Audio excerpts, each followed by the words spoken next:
Welcome, Let's everyone, to the Refined Strength podcast. I'm joined by one of my newer friends, Miss Shelly West, you live in New Jersey, right? I do.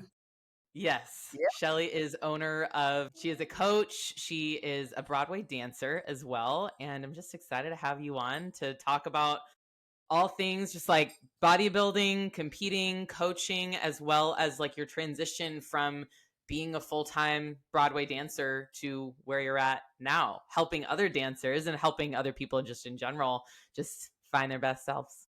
Yeah. That's what I So do. Thank you for the tell great the listeners introduction. about yourself.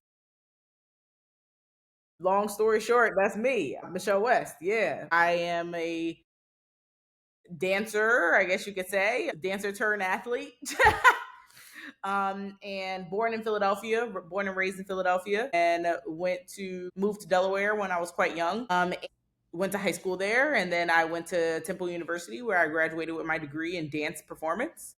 Right after Temple University, I started auditioning in New York City. I moved to New York City pretty soon and started auditioning for work. I started auditioning to be a Broadway performer, and I got my first gig within the first 3 months of auditioning. Non-union work, of course, not anything big. And that's when I went on my first tour. My first tour was called Sid the Science Kid Live. I was in full body costume work. So I did that little show, and I was on tour with that show for 6 months. And then I came back to New York fully like Sledge in New York City. And then I booked my next gig, which I did West Side Story. I've done West Side Story several times.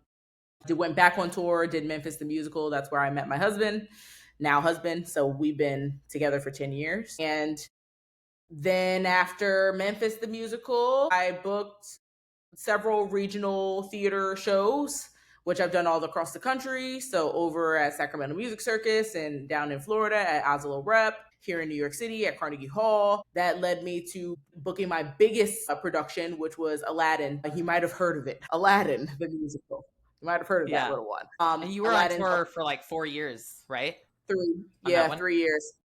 Yep, I did Aladdin from 2017 until they shut all theater down because of the pandemic in 2020. And then I started my fitness journey when I was on tour with Aladdin. So that was in 2018. So ever since then, and the pandemic hit, you had a choice whether you wanted to sit around and do nothing or get up and do something. And I decided to do something.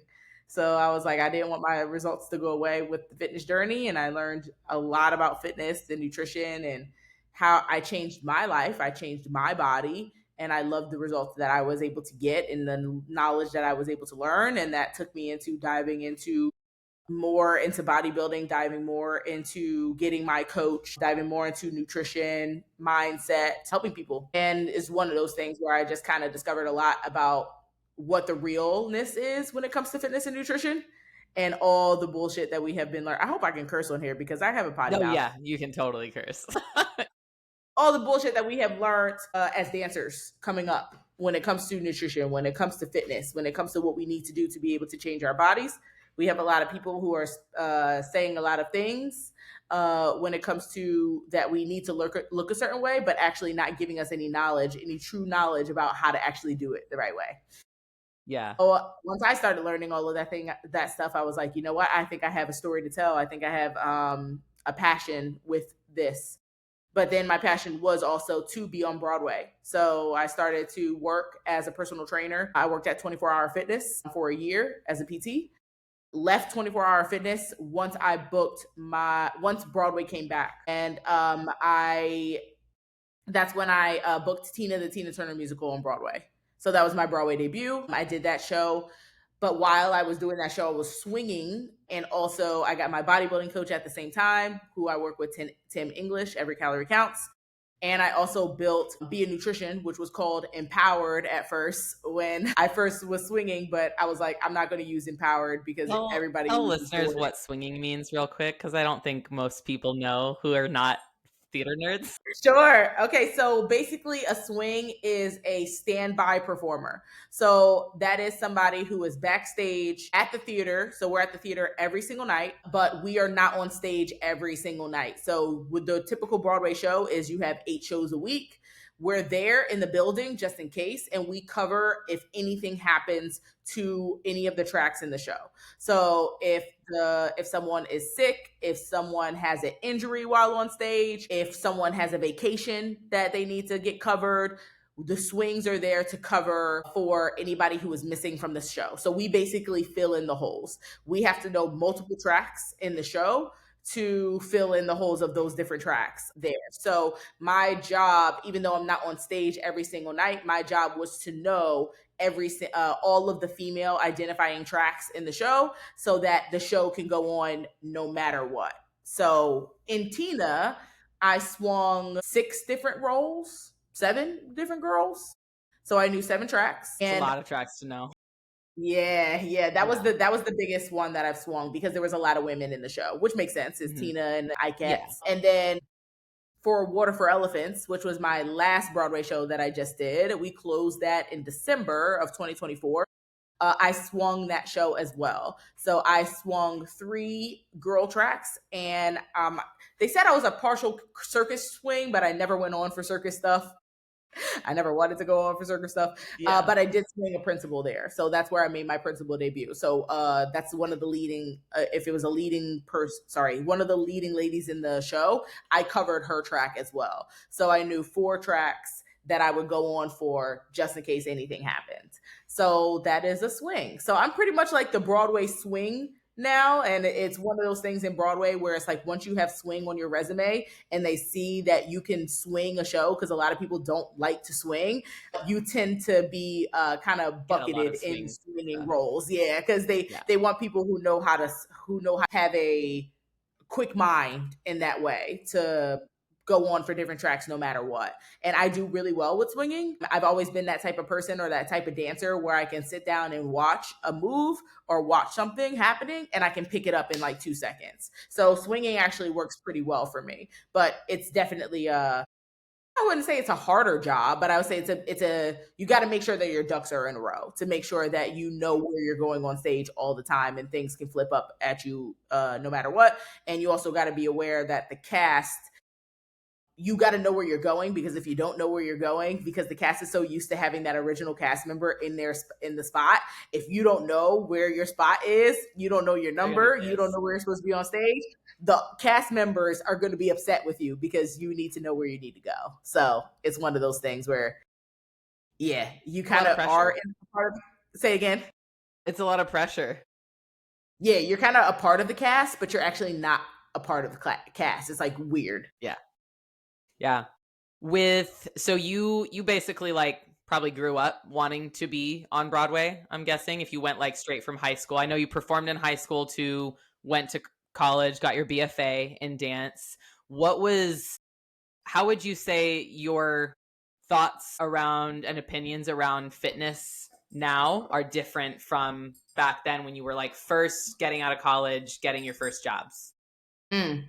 I mean, when I was a young dancer, when I started dancing young, I didn't do any type of fitness. I just danced. Yeah. That was it. That was your fitness. Yeah, that was fitness. Like you move, you dance. That's what you do. I wasn't worried about nutrition at all. Like I just danced. And then have any type of like dieting that you did to stay in shape, or was it always pretty easy for you to stay in shape during that time? For me personally, I've always been or always have considered myself a thicker girl, just because I was like, I'm a Black girl. I come from a Black family. We're all thick. We all got legs. We all got thighs. We all got butt.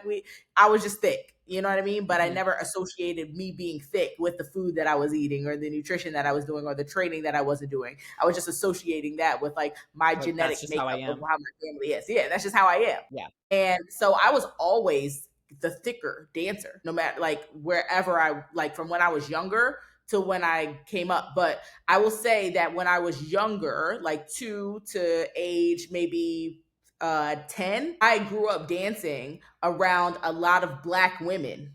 So me seeing myself as different I didn't see myself as different because I danced around a lot of Black dancers who look exactly like me. There was no odd thing out. It wasn't until that I moved to Delaware when I was in a predominantly white space that I was viewed as a thicker dancer. I was different. than the dancers because I danced with all white women. I was literally one of 3 Black girls that I've danced with for those years. And I did competitive dance. So in high school, a competitive dance, that's all I did. I never did fitness. There was no fitness. You just danced. Right. Thankfully, I came from a background where my parents really didn't say anything to me about dieting culture. I wasn't surrounded by dieting culture from my teachers or anything like that. I think that's just coming from Philadelphia and dancing, and then coming to Delaware and dancing. I never was viewed like that, or never told anything about that, because I just came to Delaware to dance. And Delaware, I was one of the best dancers there. So they didn't care about my size. They were like, she's the shit. So put her in the front. Yeah. Was a good dancer. Like, this still really outweighs that, especially too, like, I'm guessing, I think certain types of dance probably have more of an emphasis on your physical body. Like ballet, for example, is like, they want you to be that really lean, tall body type. And so what competitive dance were you doing in Delaware? Was it like kickline stuff or more tap, jazz, tap, hip hop, that style? I called myself a jazz. Your body type doesn't matter as much. Yeah, no, ballet was not. I had to take ballet for technique, but I was never like super involved with ballet. It wasn't my thing to be like, oh yeah, I gotta do ballet. Nah, I was like, put me in the jazz class, put me in the turns and leaps class. That's where I thrive. Yeah, the cool shit. Yeah. So around 2020, during the pandemic, you found fitness. What really drew you to it, other than just like not having shit to do? And like, what brought you into bodybuilding? So 2018 is when I actually got into fitness, and I actually started my fitness journey at Orange Theory Fitness. And I remember when I was wanting to change my body, and I had these thoughts about changing my body, is because I wasn't booking the Broadway show. I was going to audition after audition after audition after audition, and I was getting no, like maybe, almost maybe, and then literally was just getting no's because of my appearance, period. It wasn't because I wasn't good. Yes. Okay. I was getting feedback from producers, choreographers, people I work with, that you are too fat and you need to lose weight to be on stage, period. That was the feedback. And now, mind you, I don't come from a singing background. So usually singers don't get this feedback. They're like, you can be a character performer however you want. But me being a dancer, you have to show up a certain way. And it comes from that background of like showgirl. You need to be lean. You need to also look just fit. Uniformity too. Like if you're going to be even in a chorus, like you have to look like everybody else. Yes, absolutely. Yeah. So that's where that comes from. So I was not booking the Broadway show, and I knew that I wanted to be on Broadway. It was my calling. I was like, I am going to do that. I'm also very one-track minded. That's the one thing that I think that Broadway performers, or people who want to be on Broadway, they mess up on, because they're doing 15,000 different things and they're just not focused on actually getting to Broadway. Because what it requires to get into Broadway is just doing a bunch of auditions, and eventually you'll get to Broadway and somebody will say yes. You just got to go to auditions. If you work at improving. Yeah, exactly. So 2018 is when I started my fitness journey. I remember literally sitting down, crying to my husband, crying to my parents, full on tears. Like, I want to change something about me, but I don't know what it is about what I need to change. And I knew in the back of my head that it was my body. People were telling me it was my body. And I literally had an epiphany. I woke up one day and I said, I'm not going to let myself be the excuse. I'm going to change. That's when I signed up for Orange Theory. I went completely like balls to the wall with it. Every time that I had an opportunity to get up and go, I went. It was great for me to have, because I could go to any Orange Theory while I was on tour, because I was traveling and then Orange Theory was there. So it was a great startup for me to be able to learn how to move my body, how to do something other than performing Aladdin every single night. And I was not a swinging Aladdin. I was on stage every single night, 8 shows a week. I was actually an ensemble member in Aladdin. So I was doing Orange Theory. I lost 25 pounds when I was on the road. I changed my nutrition while I was on the road. I went from a girl who was eating literally Domino's pizza, medium Domino's pizzas to myself every single night, all the Cinnabons, all the things, to literally changing my entire trunk. We have these big trunks that they carry for us on the road. Change that whole out to a kitchen, and all my stuff was kitchen stuff. So I really I started getting Airbnbs when I traveled so I can cook my foods. I saw my body change. It was like my costumes at Aladdin didn't fit me anymore. I had people at Aladdin, my costumers telling me like, Michelle, you actually can't lose any more weight because we can't take your costumes in. And I was like, I don't care what you guys say. If I lose more weight, you're going to have to take my costume in, or my costume is going to have to fall off on me because I'm not going backwards. Okay. So that was pretty much that. And then pandemic hits, everything shuts down, performing gets shut down completely. I said to myself, this is the best I've ever felt. I'm in a great body right now. I cannot go backwards when it comes to my results.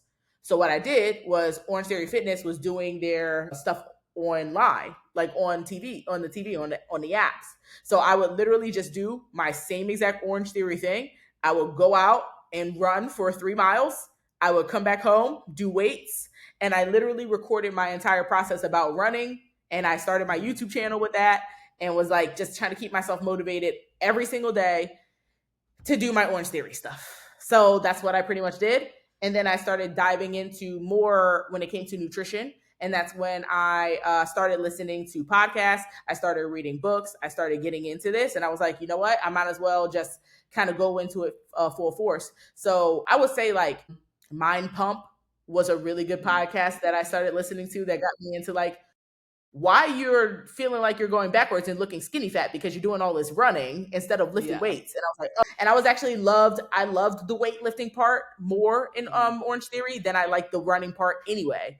I was always the girl in the back, like challenging myself with the weights. I would watch all the other women like pick up the 10-pound weight and I'm the bitch picking up the 50-pound. I'm like, let's go. Yeah. So I always had that energy naturally. So I was like, okay. Well, and at that point too, you probably didn't realize like that, like you said, you didn't realize that resistance training was going to be much more helpful for like your actual goals and like staying fit and like being strong. You're just like, I'm just doing this thing because they like tell me what to do. So then I started listening to Mind Pump. I read Thinner, Leaner, Stronger from Mike Matthews, who's Legion. Mm-hmm. I got into Dr. Gabriel Lyon. I started listening to a bunch of different podcasts about this stuff. That led me into, okay, let me get my personal trainer certification. Got that. Then I was like, okay, let me work at the gym. Started working with people one-on-one. Just kind of learning myself and just diving into that. So that was really my transition of learning my fitness journey and where I am today. And then getting my bodybuilding coach. Long story short, what I did is that so once performing came back and I was working at 24-hour fitness, I was like, guys, I just want to let you know that I am going to leave here. I'm not going to be here because my dream and my goal is to be on Broadway. I must leave here. You're not going to expect me here. They were like, cool, not a problem. In September, I was like, I'm leaving. I auditioned for Tina the Tina Turner musical. Prior to that, I auditioned for Tina 4 times. Did not get it each time. I know that was my show. I manifested that show. I went to go see that show while I was on the road with Aladdin because I came back to New York. I sat in the audience in that show. I looked at the people on the show and I said, this is my Broadway debut. I will be in this show. My best friend came with me and she remembers that conversation. I went back and I said, okay, I'm leaving. Tina calls. Hey, audition. Great. I go into the audition, and this is no tea, no shade, but it was one of those situations where I was the best person in the room. My body was the best. I was the best dancer. I was dancing circles around people. All of the girls in the room were coming up to me being like, if they don't hire you, they're insane. You showed up and showed out. None of us in this room deserves this show. You do. And I said, I know. I got a call 2 days later. I did not get it. They gave it to someone else. Damn. In that moment, I said, fuck Broadway. Not going to do Broadway anymore. I'm going to go full force into fitness. And people were telling me all around when I was lifting and everything like that, asking me about competing because they were like, oh, you have a really good structure. You have really good shape. You should look into competing. I was like, I just want to lift weights. And then once Tina told me, hey, no, I was like, okay, started looking for my bodybuilding coach. And I was like, I'm going to do bodybuilding. I Yeah. interviewed 3 people. I came up with Tim. Me and Tim started to work together. Tim gave me my starting plan, which took like 2 weeks, like a week. No, it took a week. The end of that week, when I was starting the first day of my plan of bodybuilding, Tina calls, "Hey, you're making your Broadway debut." What? Shit. Welcome. You got the job. And I called Tim and I said, "Hey, so I don't know if I'm going to be able to do bodybuilding at the same time when I'm doing Broadway, because I just got that I'm going to be making my Broadway debut." It ended up being a happy medium or a beautiful thing, because I wasn't even thinking about competing or getting to stage. I was just thinking about doing my process. And Tim was just like, "Hey, whether your lifestyle or you're a bodybuilder, doesn't matter. We're not going to be thinking about the stage anyway. Why don't we just work on being a bodybuilder? You live the bodybuilder life while you're doing Tina Broadway at the same time. You just live this lifestyle." And I was like, "Bet, I can do it." And that's when Yeah. I started following my bodybuilding plan while I was doing Tina at the same time. And I was not going to let anything else get in the way of something that I wanted to do, because I have been waiting for Broadway for forever and waiting for someone to choose me. And then I eventually said, "No, I'm going to choose myself." And that's when bodybuilding came into my life. And now here I am 4 years later, 3 Broadway shows, well, 2 Broadway shows, and still doing it. Built a coaching business at the background. I missed it, and I wanted to keep coaching and keep doing this, and here I am. Yeah, I love that. It's just like it's a testament to like the thought process of the manifestation and just really working for whatever you're manifesting with Tina Turner and just like doing what you want to do, but also living your life authentically for you and not letting anybody tell you you can't do something, because that's something with bodybuilding that a lot of people, I think, shoot themselves in the foot and limit their capacity with bodybuilding because they think I only have to do bodybuilding. I can't do anything Mm, else. mm, And bodybuilding is a luxury hobby. So yeah. we get to do it if you can afford it, right? You can afford the Mhm. coach, you can afford the suit and just everything that comes with bodybuilding. So you have to have other things in your life in order to pay your bills and in order to get yourself like on stage. And so I love that you chose to do both, especially because I'm sure that made you a better bodybuilder. It made you like better at time management, better at just relationship, boundary management, all of those things. But it also probably made you better at your job where having to, like, you're staying in shape, you're learning the lifestyle, you learn better nutrient, like just everything about your health in the Yep. process, and like coming from where you would come from, which was knowing nothing about it and then knowing a little bit and a little bit more and a little bit more, and then you get a great coach to educate you through that. That's a really cool journey because a lot of people don't have that gradual journey. Absolutely. Taught me a lot. Taught me just how to get stronger in general. And like you said, scheduling was everything. Making sure I'm managing a schedule, making sure I'm staying on top of my nutrition. When was the best time to eat? What was not the best time to eat when I had a show? When I was on stage, how much energy am I expelling here? Tina was a tough show. Tina was we was dancing. Okay, we was dancing in that show. So it was, and sometimes I would have 2 shows a day. I had to Hmm. pack all my meals and bring them with me. And that was, it really just showed me like how disciplined I can be while doing a Broadway show. And then also being able to attack 2 dreams at the same time, or 2 passions at the same time, being on a Broadway Yeah. stage. And then right after Tina closed, I was in prep while I was doing Tina. And then I ended up having, the show closed in August, and that was like 8 weeks out from my very first show. And then I did my show in 8 weeks. Yeah. So as you did your first show and then you went into more of like your second season, building more muscle, things like that, was there a time where you felt like the goals were starting to conflict with each other in terms of being able to like were you getting too muscular for Broadway? Was that ever feedback that you got that you had to kind of conflict with? Nope. That's good. Never got feedback that I was too muscular. Always got feedback that you look great. That's good. Helps that you're in bikini and so like you don't have to Yeah, get like overly muscular. Like I'm sure it'd be different if you were in figure or a bigger division even. sure. That For was sure. definitely For me, when I was acting, and I didn't do much musical theater. I did more straight plays. I did some independent films. And then my last thing that I was doing when I lived in Austin was a kind of like a review, like sketch, musical, magic, like all in one type thing. It's called Esther's Follies. And I was a principal cast member there. And that was like 5-6 shows a week, dancing, like running around, crazy shit. But that's when I found bodybuilding. And then so through that, like I got really fit through that. And I learned a lot more, like in the similar way that you did. And I found like a bodybuilding boot camp, started training, started like kind of eating better, but not really. And then I got like a lead role in a play after I spent that year there. And I was playing like a 14-year-old girl. And I was just like, and I was in bodybuilding at that time. And so I was like, my shoulders were too big for that like role.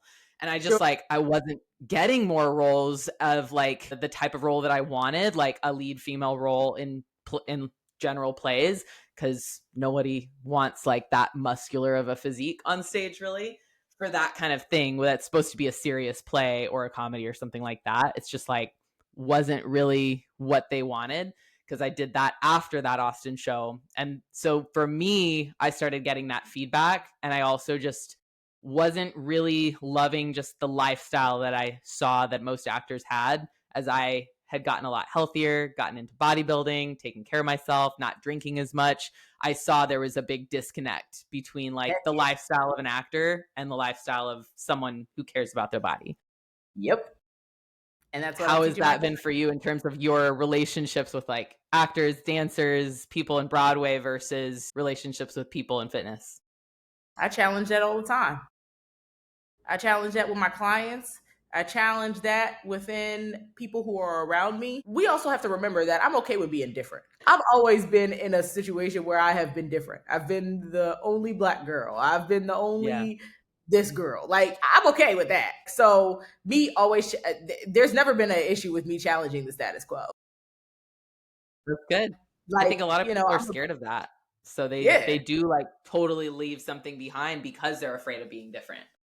Yeah, absolutely. I've always been different. I've always been the girl that's just been like, put me on the stage. I'm full force here. Here I am, you know? So me going into the transition of bodybuilding hasn't been an issue for me, because for me personally, I've always been okay with being different. And that kind of now circles into who I have to show up as for my clients, and then who my clients need to understand how they want to show up as in the world. Especially if they want to change. If they want to change how they look and how they feel, they have to change how they act. Correct. It's crazy how it works like that. Yeah. So it's like, okay, you and your actor friends keep talking about, oh, y'all drinking all the time, oh, y'all eating all this stuff all the time, and yet y'all still having conversations about how you look. Interesting. So it seems to me that you got to change something, don't you? Yeah. Oh, if you want to change, you need to change. If you don't want to change, stay the same and keep complaining. Cool. Sounds good to me. Are most of your clients that you're with coaching former or current actors, dancers, or would you say it's a mix? When I first started coaching, most of my clients were current performers, people who are currently on Broadway shows and currently dancing. Now, I do have a lot of current performers on my roster, but most of them have danced before in their life. They are more so ex-performers, which I love working with the ex-performer, because they are the person who thinks that what they need to do to be able to stay lean or stay skinny is that they need to be in hours of dance class. They need to not go to the gym, and they need to eat 0 calories. That's what they think, 700 calories or less. That's what they think. And I get them a part of my program. I tell them, hey, no, I'm a Broadway performer. I'm doing this. I went on to bodybuilding shows, and this is what I do. And I have seen now that my clients, when they're following this structure, they've actually alleviated time from their schedule, because they think that they need to do the most when it comes to getting results. But actually, you don't need to do that much. So I'm teaching those people who have this weird aspect or this, it's not a weird, they were taught that. They were It's taught normal for that, them, but it's yeah, weird it's when it's normal. compared to reality. Yeah. Correct.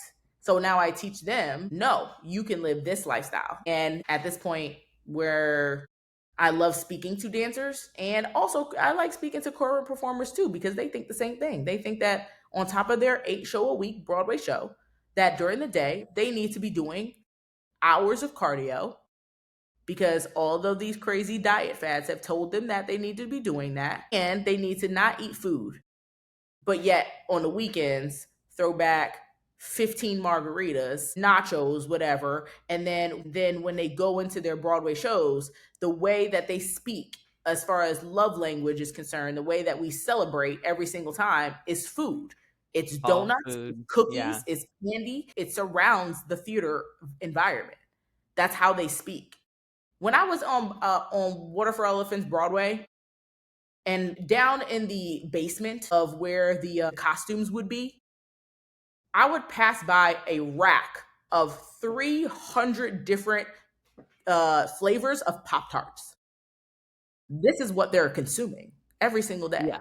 And when I tell them about, you shouldn't be eating them things, that's 70 grams of carbs. You don't go to gym? That's crazy as hell. Y'all don't eat protein? That's crazy. Okay, you're doing that's doing too much. They do I look at the odd person out or sound like the odd person out? 100%. But most of them want to be like me. They want to be like the person who's actually bringing their protein and bringing their thing and go to the gym and be fit and feel good and not be injured and not feel like shit. And when they need to go up and down those steps on the theater, because everything is built up at the theater, so you got to go up and down steps every single day. They don't feel tired. Yeah, the reason why I'm able to not be tired and I'm not injured, and the reason why I look the way I look is because I'm dedicated to bringing my food. I don't eat out in New York City. I strength train, and that's what I do. Yeah. So, Why do you yeah. think performers have such a resistance to treating their bodies well when their body is literally their paycheck? I think they're resistant to change because what they've known for a long period of time is that, oh, well, all you have to do is move, just keep moving, move your body, move, move, move. So when you actually tell them, like, hey, you need to move less, and then actually like strength train, because everybody has told them that, oh, if you lift weights, you're going to get bulky. If you lift weights, you're going to get too big. If Only they that they was know that, the truth. yeah. Yeah.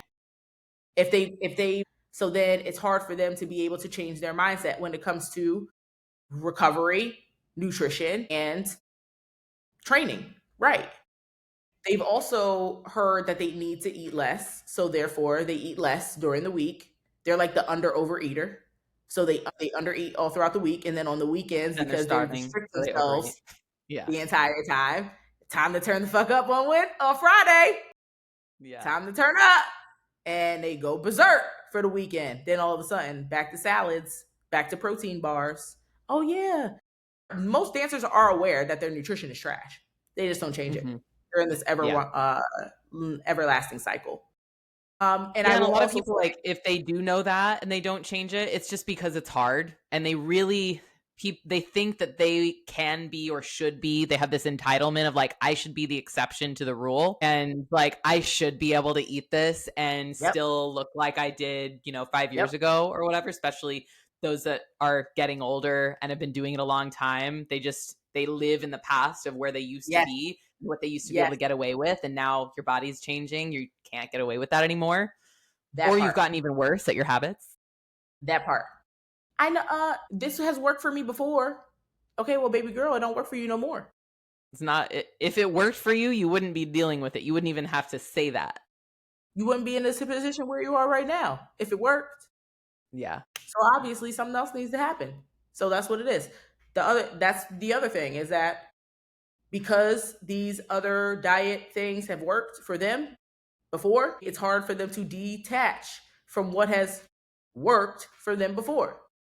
So now it's like, no, you need a whole new way. And until Mhm. they get it into their minds, being like, no, I do need to change. I do need to change my mindset. That's when they start to be like, okay, Michelle, I know what you're rocking with now. I see the difference. Yeah, cool. Sounds great. You recently came out with a book, right? To kind of talk about training Yeah. and just like health for former or current dancers. Tell me more about that. Oh, that's the stronger, leaner, stage ready guide that I came up with. It's literally basically just a 3-day gym training beginner guide, because what I tend to see with dancers, and the main thing that I get, the main feedback that I get is, I don't know what I'm doing in the gym. I have no idea. I don't know how to lift a dumbbell. I don't know what a machine is. I don't know how to, I get intimidated when I'm in the gym. I don't know what I'm doing. Okay, great. Let me make something that now you know what you're doing. All you gotta do is follow this. If you follow it, you'll start to see it. And you got to follow it for more than a week, baby girl. You got to do this for a couple months. If you do it for a couple months, then you'll be able to see the changes. That's what happened with me. When I started with lifting weights in the gym, I cut the running out, I cut the cardio out. I started just lifting weights in the gym. My body started to change. It was amazing. I love that. There's a lot of power when you just start to like when you just believe in yourself and you like you've seen the progress, so you know that you can give the progress to others. Did you ever have like with starting your coaching business, Bia, did you ever have imposter syndrome in starting it as like someone who is like relatively new to fitness? This is a great question. Yes. I will say that I have had a little bit of imposter syndrome, but not too much where I did not believe in myself that I was going to be successful. What was the source of that imposter syndrome? Usually, probably seeing other coaches doing well in the space and you feeling like you're falling behind. Yeah. That imposter syndrome really didn't start to take effect for me until like, I guess, like year 2 of coaching and maybe Mm-hmm. year 3 of coaching. But there, year 4, year 5, year 6, I don't even worry about nobody else now. I don't Yeah. even watch any Like other I've coaches. proven Like, myself I can do this. Yeah. yeah, I have too many results at this point to really like think about other coaches and doing what I'm doing. And also, a lot of the coaches that I do follow, uh, they speak to everybody, and I don't speak to everybody. I speak to the dancer. Yeah. So the fact that You I can stay just, really focused on that I stay niche. focused on that. Yeah, because the thought process behind that, or the thing that I have, the niche that I have, is no bodybuilder that I know or no coach that I know right now has a national tour and 2 Broadway shows on their resume. I do. Yeah. So if that's the case, then I might as well go ahead and run with that, because I got shit on my resume at this point. Like, I've done it. Yeah. I've been there. Yeah. And then Receipts don't going lie. into that, yeah, and then saying that I've also done 8 bodybuilding shows at this point and have gotten lean 3 times. Yeah, I got too much on my resume right now to be worried about other people. So like, I don't, it doesn't blend with, it kind of stays out of bodybuilding in that aspect, because bodybuilders don't talk to dancers, they talk to bodybuilders. And then other coaches who are not in the bodybuilding space, they don't talk to dancers, they talk to like menopausal women, or like the mom who can't lose 30 pounds, or they talk to those people. And I'm like, I talk to dancers. Yeah. And there's enough of them out there and you have the network too where you have a pretty good flow, I'm sure, Yes. of that. And the more you talk to them, the more you get the experience with them, the better you have to just keep working with that. Mm-hmm. Yep. And I've been there. Yeah. I know what they're Yeah. going through. I've been the dancer who didn't know what the hell she was doing. Now I know. So here, follow this. And that's the thing too with coaching is that like people just want to relate to you. And so like you're going to have a lot of people who want to work with you because they just want to look like you or Yes. they just want to be like you. And like I love the clients that aren't with me for that too. But like I would say I got my start, so to speak, with coaching because of those people. Like I want to be a figure pro. I want to be a natural figure pro, like I got a lot of those people in the beginning of Yeah. people just like wanting to be like me. I had one client tell me that she chose me out of other coaches because I was the only blonde one on the team. Oh, there you Like, go. great. But yeah, people just want to connect and they want to like win in the same way they've seen someone else win. And so I think going off of that with the imposter syndrome thing, it's easy to get into that space of like, oh, well, they're doing so much better than me. Like, what am I doing wrong? Am I falling behind? But like, you're not actually in a race with any of these people. You're like, there's no rules, there's no race, you're not on the same track as anyone, especially you with this like crazy niche that you have. But someone else winning or someone else doing really well doesn't take away from how well you're doing. And that's so important to remember just as a coach. If you're coaching and even if you're just getting started or you're wondering if you should start your own business, it's like your thoughts are the only thing that are holding you back if that's how you're thinking.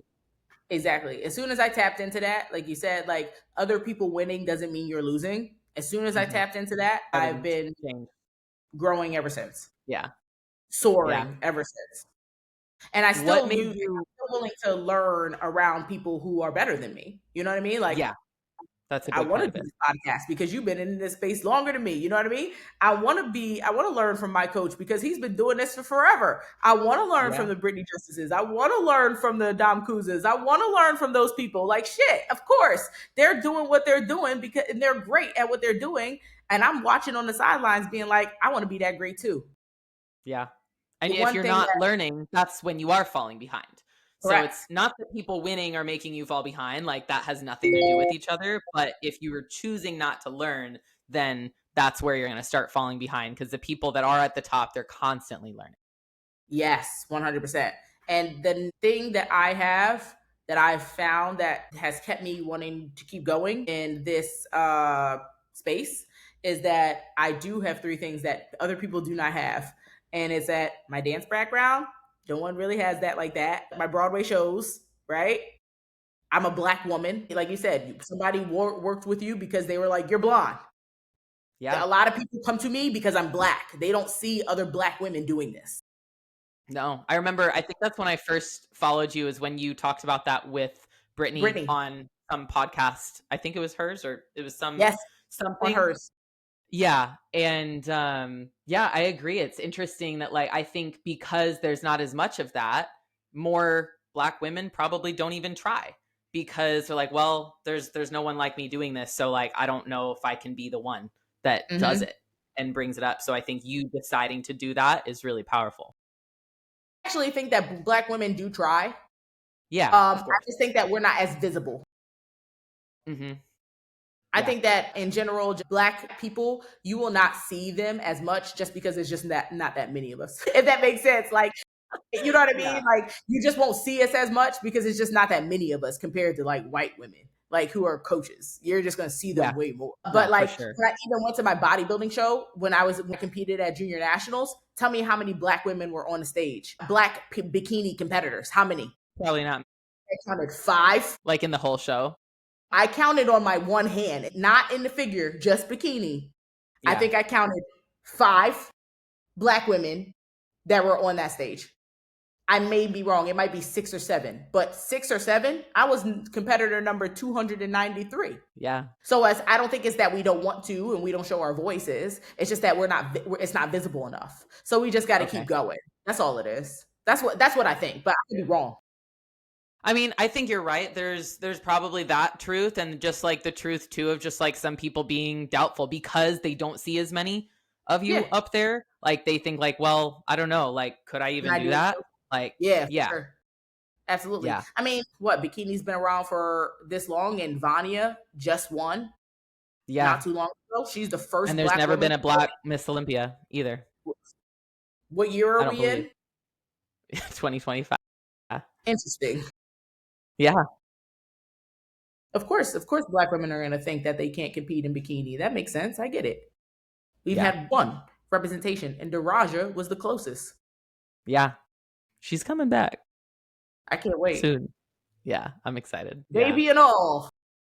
Baby and all. Her and Azalea, they're coming back. Love it.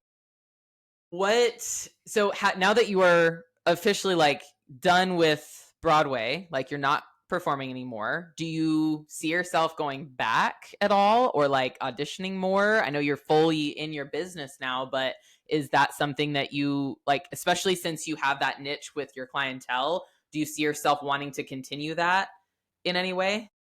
Right now, in this moment, you asking me this question on July 9th, 2025, the answer is no. I don't see myself going back and auditioning because I'm so focused on my business. And I found that when I was true to myself about what I wanted to do when it came to my business, then my show closed. So I had no choice. I had to go for so my business, or I had to audition again. Yeah. That's when my business started to grow, when I Mhm. could put all of my energy and all of my time into BIA. And that is what I want to do. And I see it continuing to grow, and I want to continue to grow it. So I know I got something going on here, and I know I'm building a community here that is really freaking strong. And everyone who's in my community are just loving being a part of that. So I just want to keep building on that. So Yeah.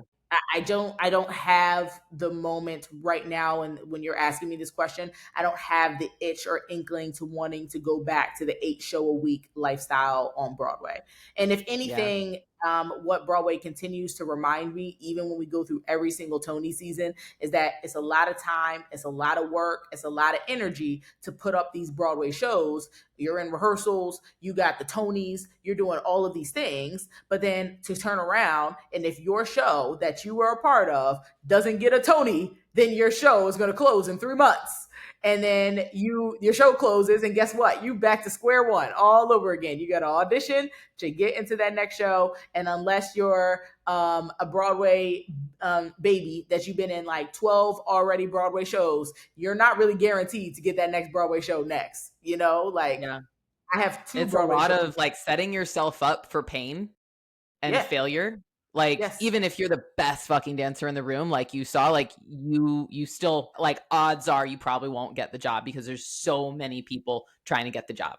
100. Yeah. So Whereas, like, with business, with BIA, you can put in the work, you can be the best coach that this person's ever had, and you get the results. Like, no matter what, you're gonna get those results. And so it's like a nice, just like after living like that for so long, of setting yourself up for that pain, basically, or potential pain. Now you have this beautiful thing that gets to grow with, like, yes, it's a lot of effort, but it's not painful effort as much. It's time and it's energy, but you know what you're going to get out of it. absolutely. And there's room for exponential growth within BIA. Hmm. Yeah. Like BIA could fail With Broadway, tomorrow. there's just that growth is like so slow to non-existent. Yes, exactly. So if you are a Broadway performer in general, there is a set cap of how much money you can make on Broadway unless you are a principal. If you are an ensemble member on Broadway, you have that salary, and that's what it is. And you don't make more Yeah. than that unless you're like a swing and you're covering a principal. And when that principal is out, then all of a sudden you get a cut of that principal contract. But otherwise, you don't make more than what they're saying. Like that's the cap. Whereas though BIA Nutrition, I got an opportunity to be able to grow exponentially. And I like Yeah. being able to grow that. And there's things within my business that I'm looking at right now that I'm just like, okay, we got to get better at that. We got to get better at that. We got to get better at that. Because if we focus on getting better at those things, what are we going to do? We're going to grow. You can't do that on Yeah. Broadway. Broadway, you do 8 shows a week. This is your pay, and that's it. And unless the Broadway League comes together and be like, "Hey, everybody, let's make sure that everyone can get paid more money." Like that's not going to happen. That's not going to happen. Like they're not going to do that. And No. the price, oh my gosh, the difference between what you make as an ensemble member on Broadway versus what you make as a principal on Broadway. If you see how much these principals are getting paid on Broadway, you'll be like, well, that's the reason why everybody's trying to be a principal on Broadway. But me personally, I don't come from a principal background. I've never been that girl to be like, I want to be the principal girl on Broadway. No, I've always been like, I'm a dancer. I do well with dance. Like dance is what my thing is. I'm not trying to be the star on Broadway. I'm not trying to be the next, Broadway baby. Like I'm just not. I'm really good at dance. I'm really good at being an ensemble member. I'm really good at swinging. So that's what's going to keep me working. So that's always been my thing. I just never wanted to be a principal on Broadway. It's just never been my thing. But I kudos to everyone who wants to be a principal on Broadway. That's kind of what the drive is. That's why they keep going for the Broadway show after Broadway show after Broadway show, so they can be eventually that principal. Yeah. So I know your husband also, he's on the musical side of, he's a drummer, right? Yes. Yeah. So he's also you guys met through Broadway, through performing, and now he works full time in your business as well, or he's about to Yeah. transition fully into that. He So is fully what, transitioned now. His he show fully, closed 2 okay. weeks ago.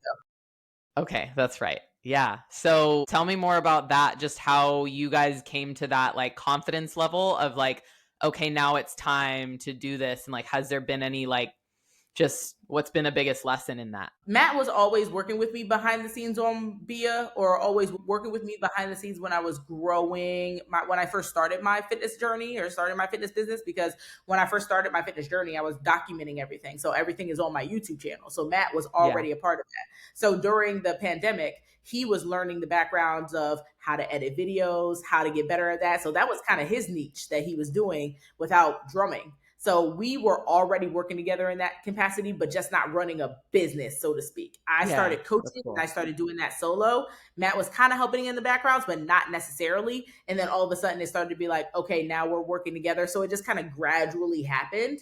And then as far as him being like, okay, this is what we're going to do full force, I will be very honest. It wasn't, we always had the idea of like, okay, we need to go full time in this. We need to be that.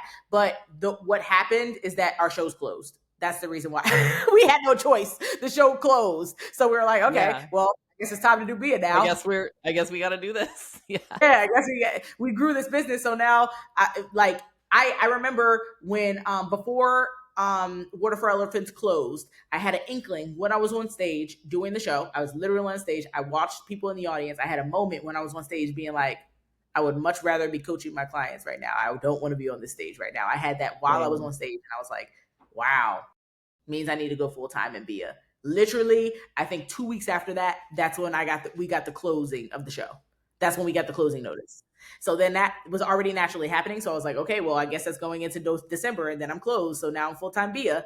And then Matt ended up taking an LOA from Titanic. He was with Titanic for 3 years. He took an LOA for 3 months just to kind of discover what it would look like if me and him were working together for 3 months. And then he went back to Titanic the week that he went back, which we thought that his show was going to close in September. They got the closing notice. Hey, we're closing in 2 months. So yeah, it ended up happening where he went back to the show and then they closed. Just a sign that like you guys were ready. And that's it's kind of like when you have a child, like you have no choice. You have to take care of it, right? You're not just going to let it go and let him do his thing and okay, good luck. You can't do that with a business either. You have to, unless you want to completely close it down, it's not going to run by itself. So you have just kind of no choice. I think that's something that people forget. And that's what also scares them about owning a business is that like, well, I don't know how to do this. What if I can't do it? What if I don't make money? But once you start it and you get even just a little bit of success, you have that, like, you just keep seeing those receipts. Like you said earlier, like I see my results with my clients. I see what I've been able to build. So why wouldn't I be able to just keep building it? Yep, absolutely. Everybody has to remember too that no one knows what the hell they're doing when they first start. Yeah. No one knows what they're doing. So it's okay. You have to learn. So once you learn and once you're willing to invest in your business and put in an investment in your business, then you'll see it pay back to you tenfold in the end. And that's what me and Matt were willing to do. We were able to invest in our business. I'm able to be good at bodybuilding because I'm willing to invest in bodybuilding, period. I'm able to do good in my business because I'm able to invest in my business, period. The reason why I'm so good at Broadway is because I invested in Broadway. I did every single audition I was at. And that's what got me my Broadway show. My Broadway show didn't happen until 10 years later. I was auditioning for 10 years. I didn't get the Broadway show for 10 years. So if it took 10 years for me to do Broadway, that's how kind of I view business in this way. Whereas though, like, I'm probably not going to see that dividend of what I'm looking for, probably like 10 years. Probably going to take like 10 years for me to get where I want to be, but I'm really positive I'm good about where business is going with BIA right now. It's going great. So I'm like, I got lots of years to go. And then as far as bodybuilding is concerned, like, I was like, I'm going to get my pro card this year and look at where my season has been. Now I'm like, whoa, shit. So, but also I'm just like, I'm not going to give up on it. I've only been a bodybuilder now for 3 years. I've only competed for 3 years. I got like 7 years to go. And my husband's probably looking at me right now. He's like, please don't do this for 7 years. Please don't do this for 7 years. I'm driving to be, you're driving me insane. Yeah. How is that? Sorry, go ahead. I am that person. If there's anything that is Michelle West, I am very, very one track minded. I'm very focused on one thing. I don't get caught up on the sidelines of anything else. It's just like my focus is like this. I have blinders on. That's what, if y'all's looking at, if y'all not hearing this, seeing me, I got blinders on. That's what it is. Like, I'm so focused on the front thing that it's just like, oh my gosh, like that's how my brain always has worked. But that's, to me, honestly, when I'm focused on that, that's the reason why I've gotten to Broadway. That's the reason why I've been successful in everything that I'm doing. That's the reason why I'm not ever broke. That's the reason why I do well in bodybuilding. I'm just that's the reason why I'm doing well in business. I'm just so focused. Yeah, the people that aren't where they want to be yet, it's almost always because they don't have enough focus on it. And they're trying to focus on more than one thing. Like you said, like throughout this whole podcast, like if you're doing great 5 days of the week, but 2 days of the week you eat like trash, you treat your body like trash, well, that's like less than 70% of your time that you're on point, and you're probably not even on point during that time. You're just a little bit better than you were on the weekend. And so like in school, 70% is like barely passing a grade. So it's true in life too, in business, in bodybuilding, in Broadway, in literally anything that you do, that if you don't fully focus on it and put as much investment in as you possibly can, and also challenge the limit that you think you have on how much you can put into it and how much investment you have. So we all think like, oh yeah, I can do this much, and that's probably enough, but it's probably not. It's almost always not. Always not. Yeah. So if you put more into it and challenge your belief of what more even means, then that's when you get what you want. But then you have to keep doing it. You have to keep feeding it. Yep. 100%. And I am that person that I want to lead from the front when it comes to my pack and who I have on my team, who I have working under me as far as my clients are concerned. Like, you got to be able to do the work. Nobody wants to do hard work nowadays. Everybody wants this shit to be easy. I'm like, oh my God, no, nothing is easy in this life. Y'all need to work hard. If you just work hard at the things that you need to do, you will be successful. But y'all just want this quick fix all the time. No, like, I just don't believe in that. I don't believe in quick fixes. I don't believe in quick things. I believe in hard work. And I just practice that. I practice that in whatever I do. Whatever I do, I work hard at it. Even as at the bowling alley, because I really want to continue my bowling journey and really be a really good bowler. So I got to work hard. Guess what? I got to go bowl. I got to work hard at bowling. If I want to be a better bowler, I got to go. Yeah.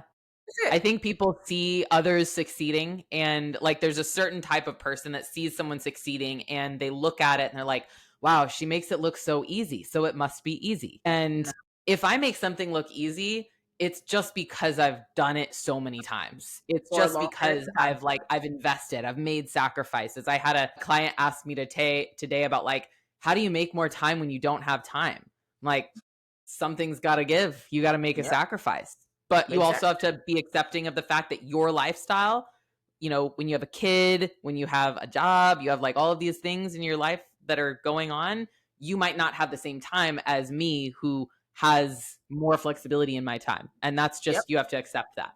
But if you want different for yourself, you have to be different. Yep. Absolutely. That's literally facts. You got to do something different. Yeah. Crazy. What would be your best advice to yourself? Keep going, baby girl. The sky is the limit. You can be whoever you want to be in this world. Okay? You can be whoever you want to be in this world. I be seeing this stuff all the time. I be looking at people and I be like, wow, Trump is president. That's what I be thinking. I be like, wow, he was a businessman, but now he is the president of the United States of America. Yeah. If he can do that, I can do whatever I want to. You know what I mean? He was firing people left and right. But when you think about it, you're like, damn, this man is the president. Anything can happen. Yeah. Oprah came from zero. She's the richest woman in the world. Black woman. You can be whatever you want to be in this world if you're willing to do the work. And I know I'm using two different examples there. I hope I'm using very different examples, but very different examples work. Yeah. At the end of the day, you can't ignore the work. that has been done between these two different people. Whether you're far left or you're far right, it don't matter. It's the work that has to be done. That's why I fall in the middle of the camp. Okay. Yeah. I'm looking at all the people and I'm just looking at the work that's being done. And I'm just like, cool, go just get to work. Just get to work. I had a coffee date with one of my very good friends who I was on Aladdin with. I had a coffee date with her this morning before this podcast. And I was talking to her about the work and things that need to do. And all that conversation that I had with her, because she's trying to grow a business on her own, literally just made me want to come home and have this podcast and work. Yeah. It's fun. Like when you wake up every day recognizing like, oh my God, I have all this work to do. It's so great. That's a great place to be in. To the gym. I gotta schedule a posing session so I can be better on stage. Mm-hmm. There's work that needs to be done. Yeah, true that. Yeah. And thank you for taking time from your workday to do this. Yeah. I think this is a really great episode for anybody to just like remind themselves that work is hard, like life is hard, and you can do whatever you want to do. Choose your heart. Choose your heart. You want a regretful life? You want to be regretful for everything that you've done, or you want to be in a life where it's hard, where you are like looking back and being like, nah, everything that I did in this life was worth it.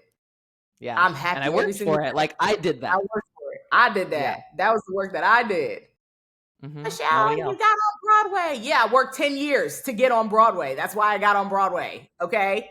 Like, yeah, do the work. And if you're willing to do the work, it will pay you back dividendly. And also do the work with kindness. That's the one thing that I will make sure that I always do, is do the work with kindness. So I'm always leading from the front with doing the work, being a leader, but I also believe in kindness. Putting kindness into the world will circle back to you tenfold. So that's my philosophy in life. And that's my core value. Yeah, doing the work with values is such an important thing. It's like a big part of how I select people to hopefully be on the podcast, is like the people that I see that are working really hard, but also have solid values that they live through and that they're at least working towards. So thank you.